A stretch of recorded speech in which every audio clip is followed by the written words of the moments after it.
Hi, I'm Tony Van Veen, CEO of Discmakers. Welcome to part 3 of our series exploring the pros and cons of being signed to a label versus remaining independent. If you missed the previous videos in this series, there's a link in the description below. You may want to start there.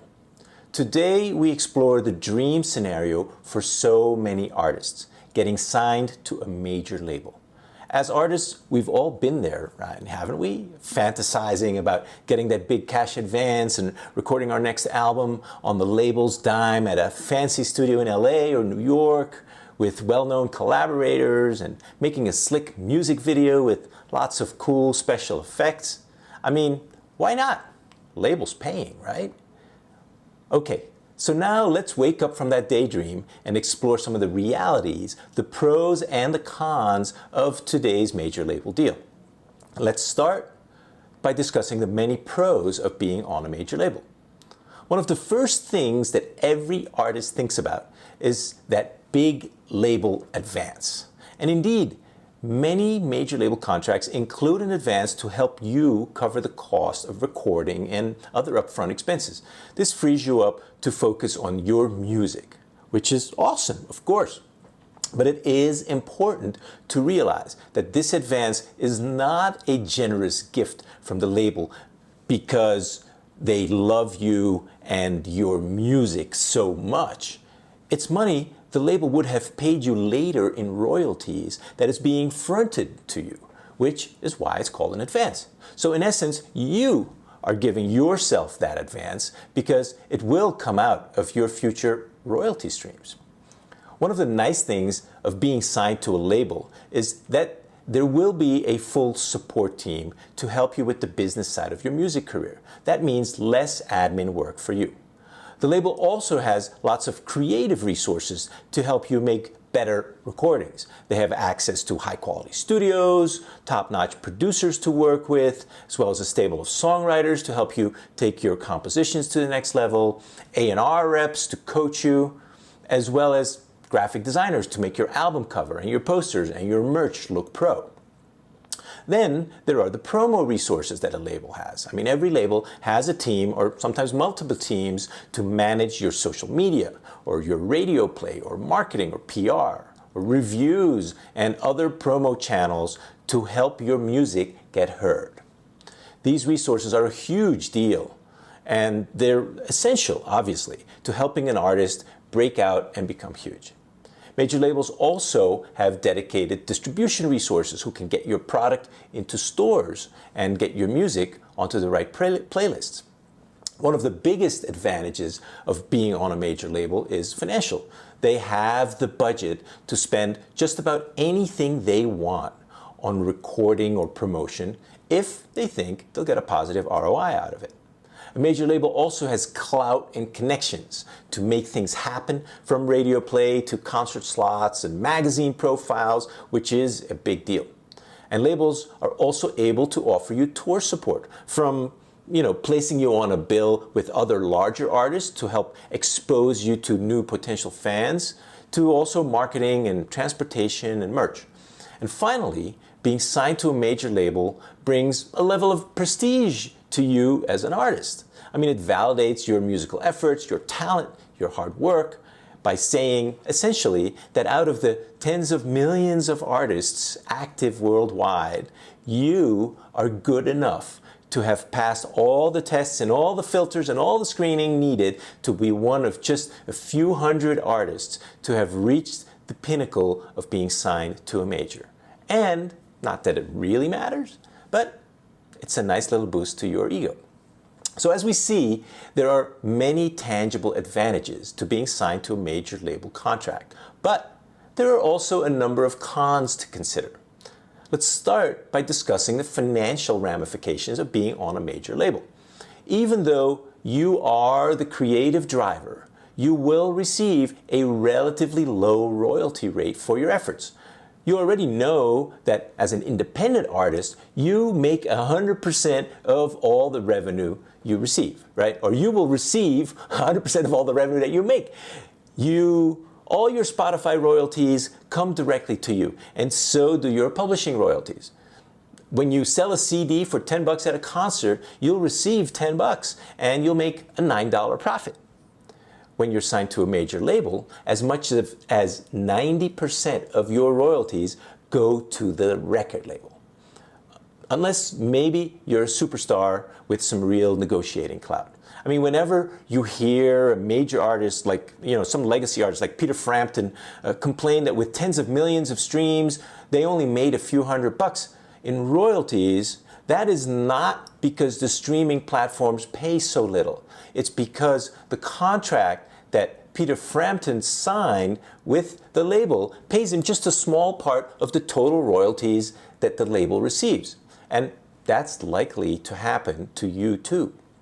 And then when you go on tour and want to sell CDs, you have to buy them from the label at the wholesale price of around $7 a CD, rather than at the disc maker's cost of around $1 a CD.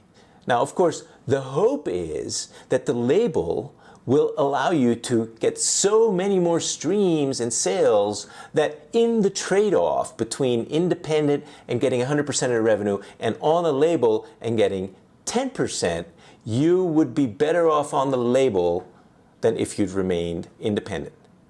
But just do the math, right? At a royalty rate of around 10%, you would need to move 10 times the streams and physical product to make the same revenue as you did as an indie project. Plus, your cost for recording and videos and the like will be higher than if you did an independent project.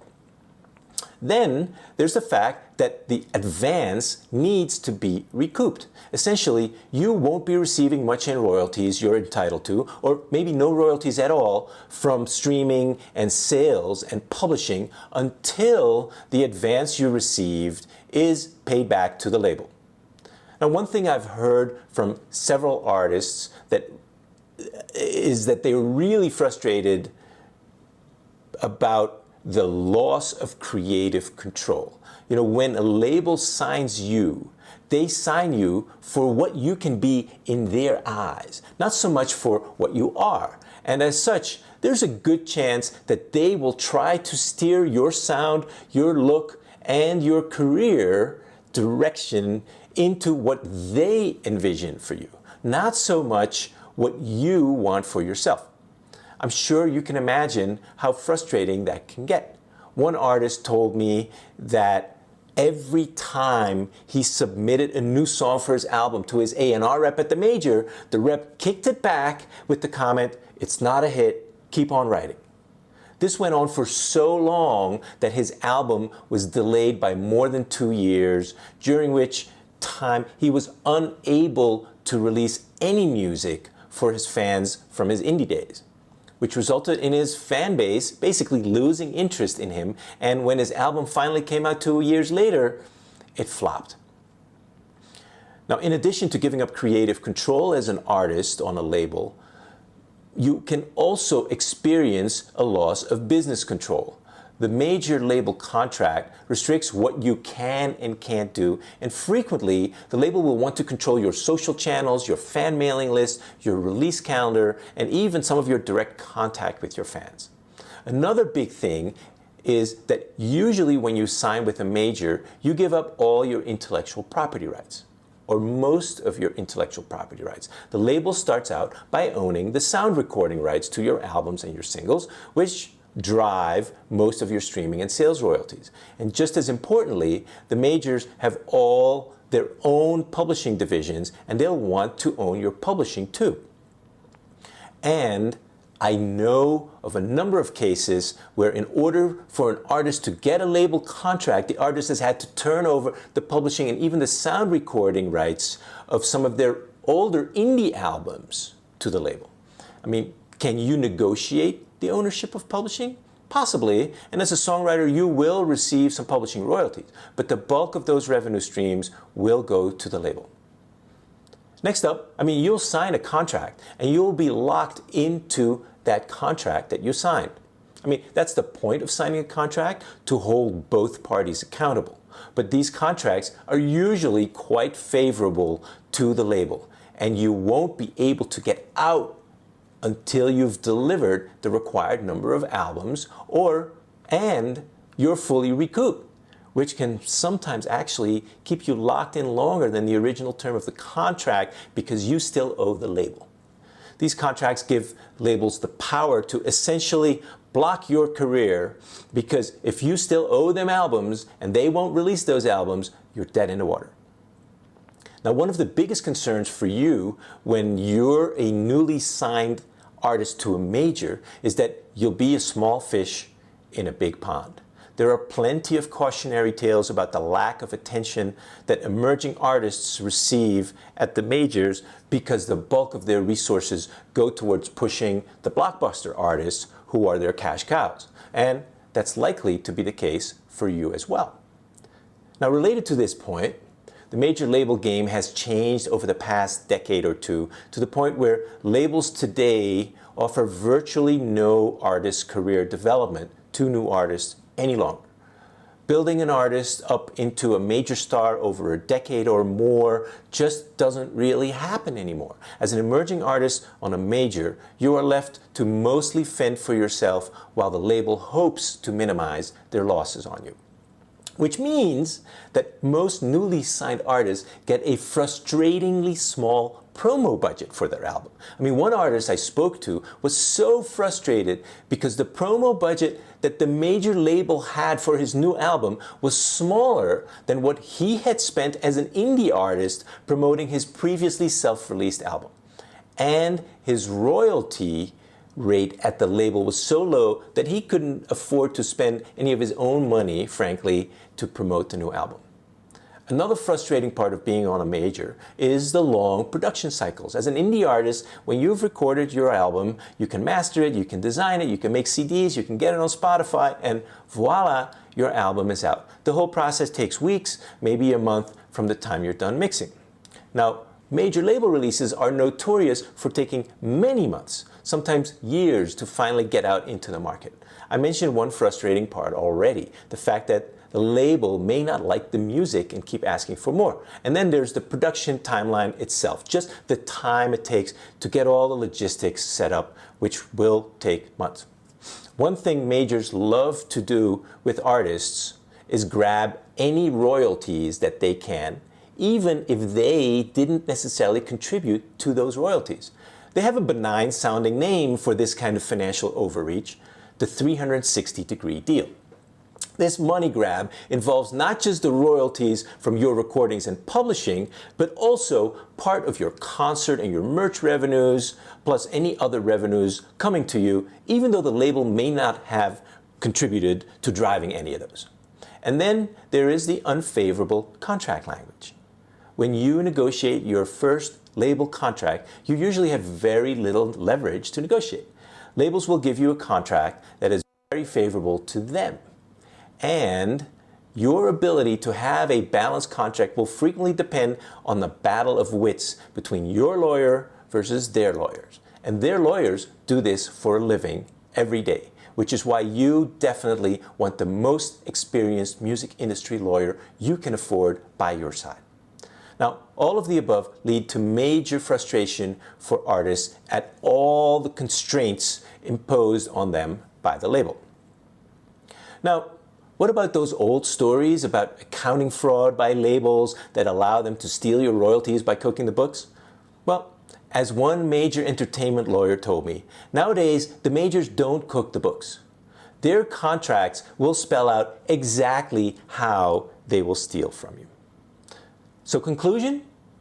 There certainly are significant pluses to being signed to a major label. The professionalism, the expertise, the financial resources can propel your career to a whole new level. That said, financially, the deck is stacked against you. You've undoubtedly heard that 9 out of 10 major albums lose money. Statistically, your album is probably likely to be one of those 9. And when your album loses money, you don't recoup your advance, and then you'll get more label oversight on your next album, and the cycle just continues. So, should a label come calling on you, it's definitely buyer beware. Or, in your case, since you're the seller, seller beware. The major label game is binary. Either you fail or you make it big. It's just that there are 9 failures for every success. And if you're willing to play those 10% odds, just make sure you have the best lawyer that money can buy on your side. I hope you found this helpful, and I hope you'll join me next time when I'll be exploring the pros and cons of being signed to an independent label. See you then.